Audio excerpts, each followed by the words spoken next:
week on Office Hours with Rich Fine, we're going to be speaking with a costume designer who's based in New York. Her name is Dominique Fawn. She has her Master of Fine Art in Costume Design from UC San Diego, and she's spent almost the past decade designing all over the country. She was awarded the USITT USA Prague Quadrennial Exhibit Award for Best Costume Design for the production of Venus back in 2019. In 2022, she was nominated for Best Costume Design for the Lucille Lortel Awards for her work on Tamo and Bones. And what I am so excited about, and I'm sure she's really excited about too, is her work designing costumes for James Ijames' Fat Ham at the Public, that was directed by Sahim Ali, that's moving to Broadway in 2023. So I'm really so excited to talk to this costume designer, and maybe she can share her process with us and tell us a little bit about what it's like working all over the country as a costume designer. Great.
Hi, I'm Rich Fine. This is Office Hours with Rich Fine, and we're here with Dominique Fawn, who is soon to be making her Broadway debut as a costume designer for James Ijames' Fat Ham, which was originally produced or was recently produced at the Public.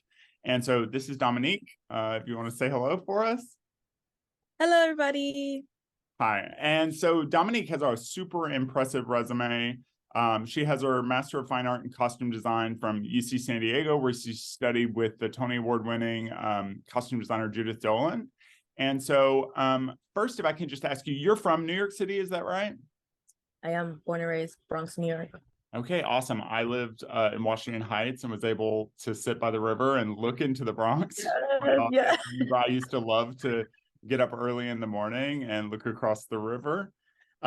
So I spent some time in New York. I certainly loved it, and I love people who are from New York.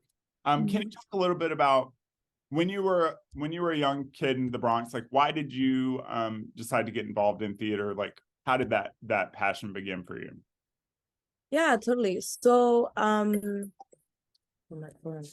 So I was born and raised in the Bronx, and I grew up very introverted, like very into myself, my thoughts, read tons of books, it was the Bronx is a very interesting place. Like there's beautiful cultural awareness and a hodgepodge of like this cornucopia of like just different nationalities, musics, delicacies, but it also can get really gritty and urban in some areas as well. And you kind of have to know how to navigate yourself very early on in order to find where your niche is. And so for me, mine was like in the closets with like Octavia Butler and Harry Potter and listen to Nickelback and like, and so I didn't really fit in like that and I was fine. I went to University of Albany for my undergrad and I wanted to be criminal justice major. I was so stuck on it.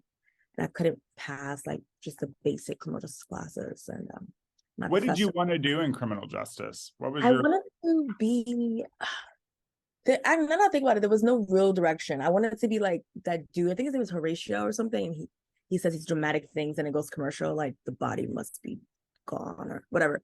And those people that would be at the crime scene and like figure out why the crime happens. That ambiguous job title. I wanted to do that. For some reason, I thought that was where I was going. And my professor sat me down and was like, "Is there anything else that you're interested in?" And I was like, "Wow, it's come down to this." But I was like, I did theater in high school. I did like circus and theater. And I'm like, well, we have like a small theater program, and then the rest was like history, and it just spiraled into seeking graduate programs and getting outside of my neighborhood to expand my world. Right, absolutely. That's a miraculous story. When you started as a costume designer, did you ever think you would be making a Broadway debut? Was it like even on the periphery? Oh my God. I can't even front with you. It's always been a thought in my mind, but it seems so far-fetched. Sure. So like you said, when you would sit and look across the river, there would be like plenty of nights where I would just go to Midtown and just look at the marquees and be like, one day, it was very like Coming to America story, like one day I'll make it in America. Um, but funny enough, I left New York City for about 5 or 6 years because I felt like I was being so consumed by the industry and about this sense of ego. So I decided to leave. So this is pretty ironic. Yeah, and now I'd love for you to talk a little bit about how you made this career happen. For me, that definitely interests me as somebody who, when I started out, my background, I started as a costume master. That's how I know David from back in high school at a visual and performance high school. And so Yeah. I pulled the costumes together for every show from the time I was like 14, 15 years old and decided to go into costume design. And I was so daunted when I started trying to design storefront theater of like how we put together a life in costume design. So I'm just amazed by how you did. It's been about 10 years since you left your graduate program. Is that right? A little over? 2016 is when I graduated. Okay. So can you tell me a little bit about, how you put a career together doing it? Did you work as an assistant much, or how did you do it?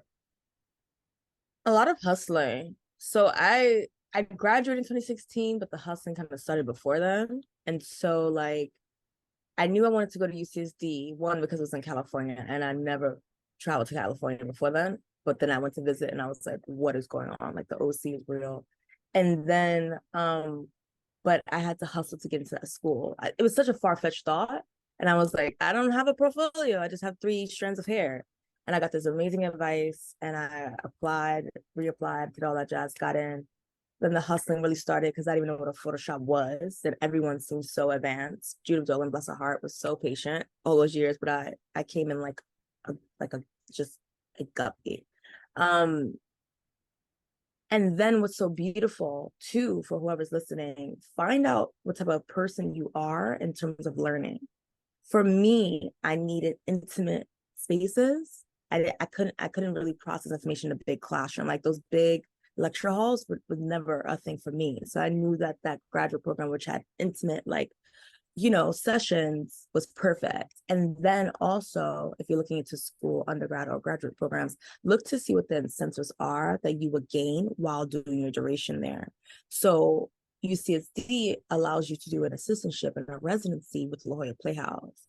So whatever show is up right now, I think it's like The Outsiders, 1 or 2 or 3 of the students there that's in the graduate program will be matched up with like a Broadway or big name designer as like their shadow person for the show, which was an amazing opportunity because I was matched with the queen, Tony Ijames. Please look her up. Oh, at Systematic. EL. She's at EL, right? Yes, there's Right. just like you talking about breaking historical barriers that as being a Black woman, a Black person, that woman has single-handedly changed the game. And that was the person I was assigned to. And to this day, we still communicate and I work with her for a number of shows. So you asked me a question about how did it get there? Hustling. Nothing but hustling, cold emailing people. You have to do that. Absolutely. I am a you big know, fan. That's how I got in touch with you, right? You just pick up the phone. and I loved it, right? Hustle, recognize, hustle. I was like, okay, cool. Like it, social media, always do respectfully, not in like the wee hours of the night, but just say, hey, I'm interested in your work. Do you have a couple seconds for tea, coffee, via Zoom? We have now, all these things. And you'll be very surprised who reached out to you. I reached out to Ruthie Carter. I was able to speak with her for a bit. The costume designer from Moonlight, Carolyn Esselin, met her at a farmer's market in LA. Like Paul Tazwell stalked him and met up with him when they were doing that design presentation, I think at UCLA. Anyways, but it was, these people will find the time to speak with you. Because they had to do the same thing to get their career, right? That's literally what all of them said. They're like, yeah, they're busy at the Wizoo, but they will find time right to talk. And it's always nice to give back in some way, shape, or form. So hustle, find, again, I keep going back to this, whatever path works for you, right? Like for some people, it's not going to graduate school and it's just, going down a beaten path, and that does work. Some people, I needed a fast track course because I knew I was so behind and I needed something that would give me my degree in case of anything I wanted to teach, which is an amazing option at the university level, which I was able to create a CV from that as well, while also being a designer. A really impressive one. You've taught at Carnegie Mellon, at Harvard. I mean, super impressive work, right? Thank you. Yeah, it's hustling. But it's not easy, as you know. It's not easy, and it's not for the faint of heart. So you got to be really into it and remember why you started in the first place. That's what I would say. Absolutely. So I want to talk to you a little bit about what's your process? Like, what's the first thing you do? So your agent calls and is like, I got you this job. Okay. So do you pick up the script first? Do you call the director first? Do you try to go in with ideas? How do you start? Every case is different, right? So funny enough, I didn't get an agent until after Fat Ham was at the public. So the whole time I've just been hustling and like kind of acting like an agent myself. And which is quite interesting. But now, hey, this interesting project came to my desk. What do you think about it? I look at the title and I get a vibe from the title.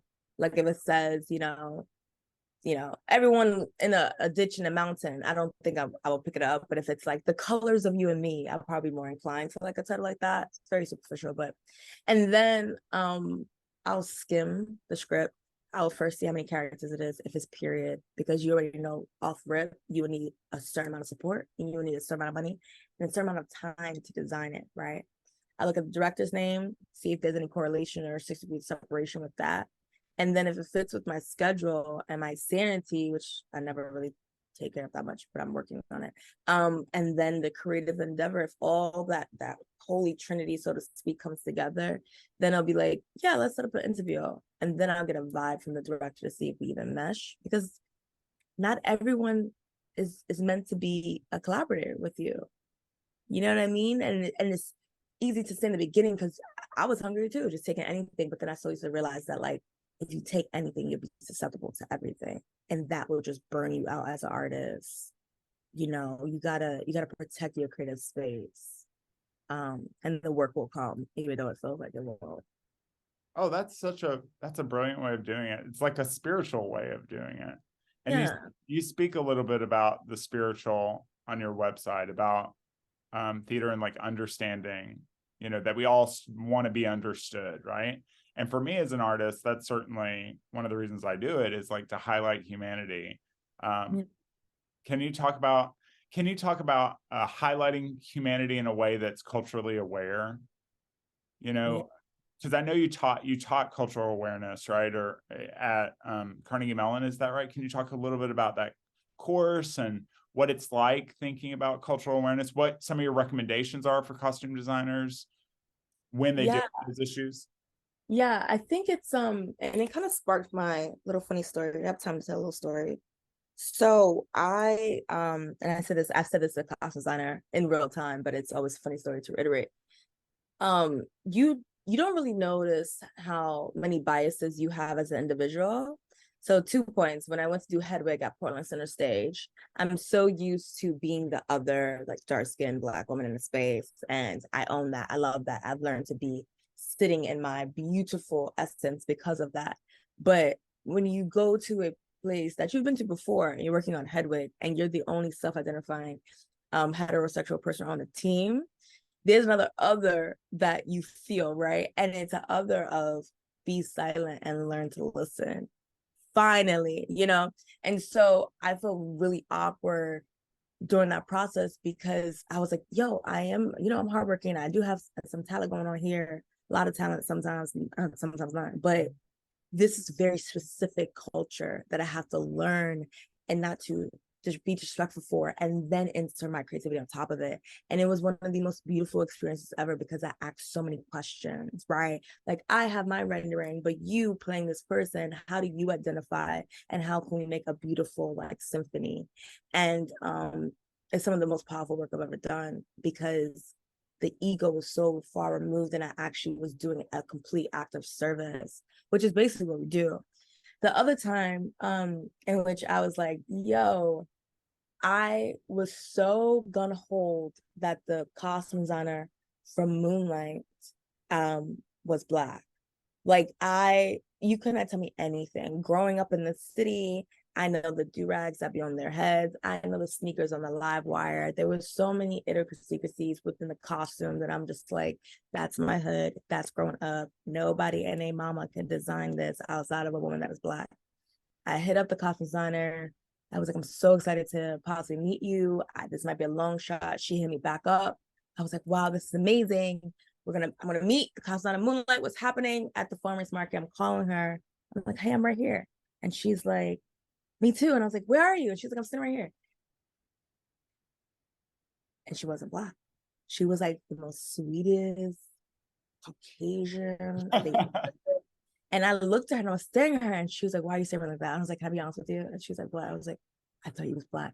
And we started laughing so hard. She was like, oh my God, what? And I was like, yeah, because of the design. And she was like, can I tell you something, Dominique? And I was like, what? She was like, I was so petrified during that process because she had to really think about if she was the right person for the job. But I believe his name is Barry, the director, was like, I want you. And so she said, that's what this point. She said, if you're going to hire me for this project, and because you've been a collaborator for so many years, you have to know that there's a cultural awareness that needs to happen with me in order to bring this to light. We can't just use people of color as emotional labor to bring this creativity to light. We have to subsequently hire separate subgroups to aid me in this process for that this to be accurate. And from that moment on, I was like, wow, if you're able to bring to your awareness your biases, if you're able to sit there and say, these are where my blind spots are, and you hired for the job, no matter what your ethnicity is, you can do it to a certain caliber, but you have to be aware of it, right? Because so many times, I think we do these shows. I can say on my end, these shows that have these Black characters in it, and we put onto them what we think is right. Like, here's a flat iron, and here is this comb for your hair, and it's like, that's not how our hair most likely grows out of our head. There's different mechanisms, there's different twist styles, there's 4A, there's 4B, there's different curl patterns. For you, a perm will make your hair curly. For us, it makes it bone straight, and it brings in chemical, toxins into our scalp. Like, so many things going on, and you're just looking at it as like just a show with these 1950s characters in it. But you have to understand that, like, the tailorship at that time for the creme de la creme people on Broadway, because as you know, there was a paper bag brown test for people of color on Broadway. Like, if you were not lighter than this brown paper bag, you cannot go in the front door, never mind be in the vicinity. So But all those beautiful gowns that you saw on that stage, who do you think the seamstress were?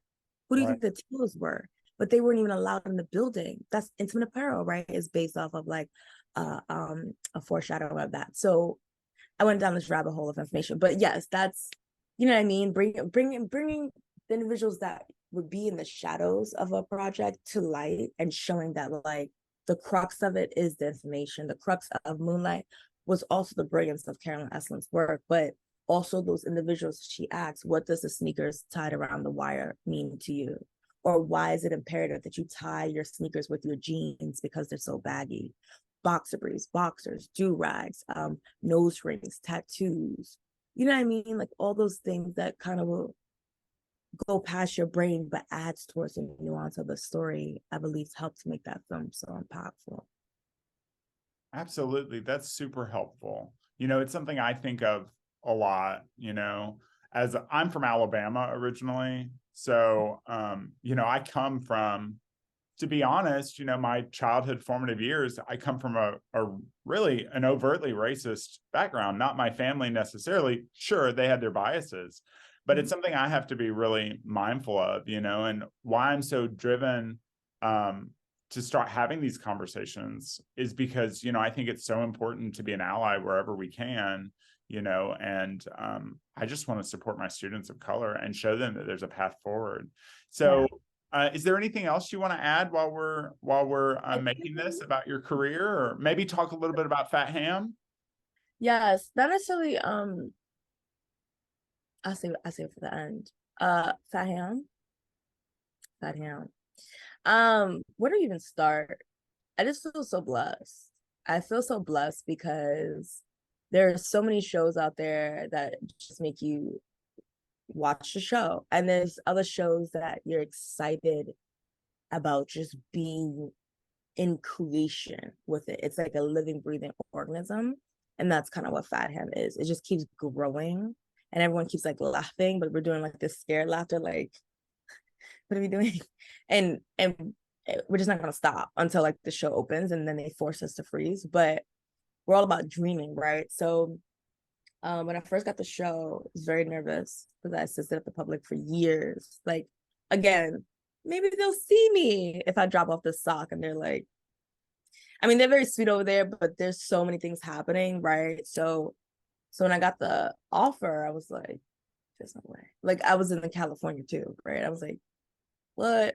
I didn't have an agent, so I had to like negotiate housing, and they were very sweet, but they were also like, we know that it's you. Like, you don't have to act like you have this agent when we know the agent is you. And I was like, oh, okay, bust it. Anyway, I was like, oh, let me Let me call my secretary. Yeah, and then bless Maxwell's heart, the lead of production over there was like, Dominique, we can just talk. And I was like, okay. So first got the script, I was reading it, and I was like, this is literally insane. This is like how my brain works all the time, where it's just like normal, and then it just keeps going crazy until like the world explodes at the end. What the Sahim, the director, he wanted it to be fun. He wanted it to be a satire, not so necessarily serious. But what's so beautiful about Fat Ham, what you rarely ever see, and if you do see it, is basically demonized. Black people living in their muck with magic and autonomy included.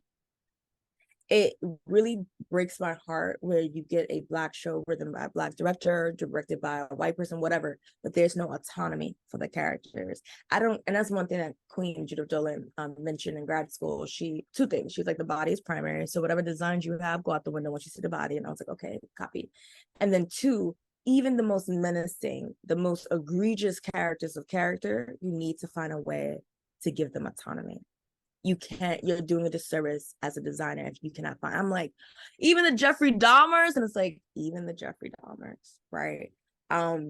Because when you're able to do that, you get to the humanity of the person, and then you can dismantle as much as you want to. But it's not a fighting chance if you don't even get to the crux. And I'm like, so it's almost elitist to imagine that just because someone has made mistakes or is quote unquote evil, or right, you're talking about Jeffrey Dahmer, they still are representations of human nature. right? So they're still all humans. If you're walking and talking, you're still a human, right? So you're still human. And I'm like, right. disgusting, but actually brilliant. And it never fails. It never fails because, you know, the costume designer's name is escaping me for Dahmer, which I thought was, the clothing was phenomenal, by the way. But like, you wouldn't really get the habitual nature of this person having this nervous tick by them always reaching in the back of their left pocket, right? And seeing like the rundown of that. Because even though you might call him whatever you want to call him, he's still a human with habitual habits. And through those habitual habits, if he wasn't, I mean, it gets on a slippery slope here, but if he wasn't so human, how could you interrogate him and find his slip-ups? You're only doing that because you're working off a certain schematic of human behavior. It gets a little tricky, but anyways, but outside of that, that's what Fat Ham does. Like, each of these characters is so specific. They each have this autonomous journey. There's magic in it. Like, what Black people magic that's not demonized, or like the craft, or this warped version of Abigail Proctor from the Crucible. Like, it's just like, you never see it. You never really see it. And for it to be funky, right? It's always, I say this all the time. I'm like, I don't want to design no more slaves on stage. I'm not interested in that.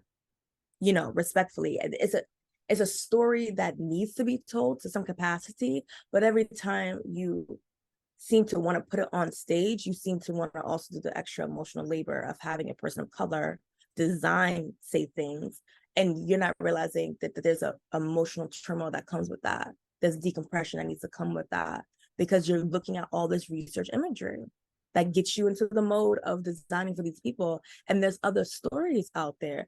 I was so excited when I saw Kendrick got greenlit for FX. I was like, absolutely. Yes, absolutely. More stories like that, where you dream past this glass box of what was, and you go towards what can be. And that's what Fat Ham does. It goes towards what can be. All the other funky shows out there, Fat Ham is tapping into that in its own way, unapologetically imperfect, in satire, in all of its beautiful, I like to call, creative essence. And so it's just grown. It's grown from what we did at the public, realizing too, as designers, when you go to a different space, it's a different ballgame, right? And so like amplifying what we did last time so that it serves the space. So the person in the back row that might have on glasses also feels like they are being seen as well during this production. So when I think of it, my associate and I, Deshaun Elm, who's amazing, by the way, definitely on the come up. We're hitting the ground running, and it's exciting. And I think also one of the most exciting things is that both of us are women from the Bronx, and of darker complexion, and we never would have thought that we would be there at the same time. Never mind also working on the same team. So that's pretty exciting. Absolutely. That's so remarkable. Well, I don't want to take up all of your time today. I know you're a busy Broadway costume designer. Stop it. With inverted tongue, from whence does fulfillment come? When I expel from this mortal shell, will I die for living up?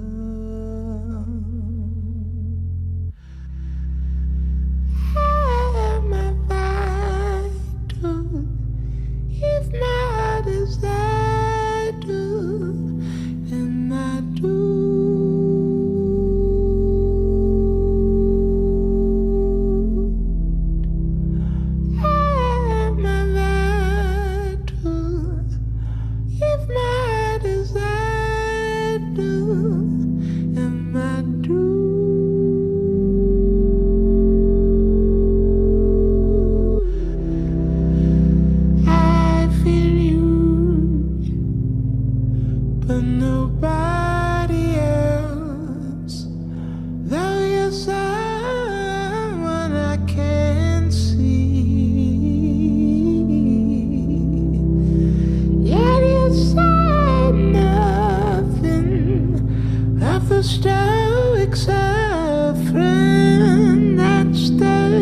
Lukewarm in me.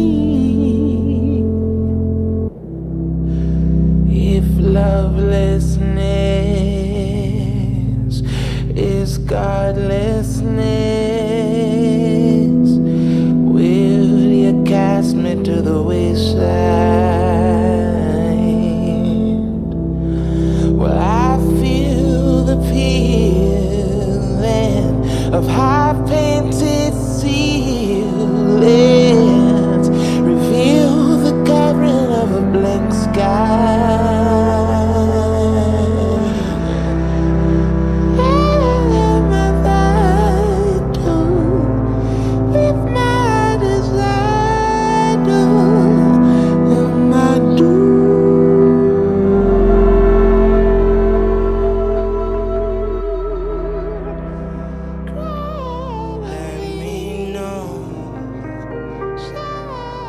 Do I still got time to grow?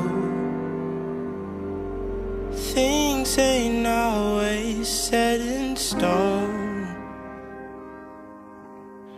That be known, let me know. Seems like street lights glowing happen to be just like moments passing in front of me. So I hopped in the cab and I paid my fare. See, I know my destination, I'm just not there. All these street lights glow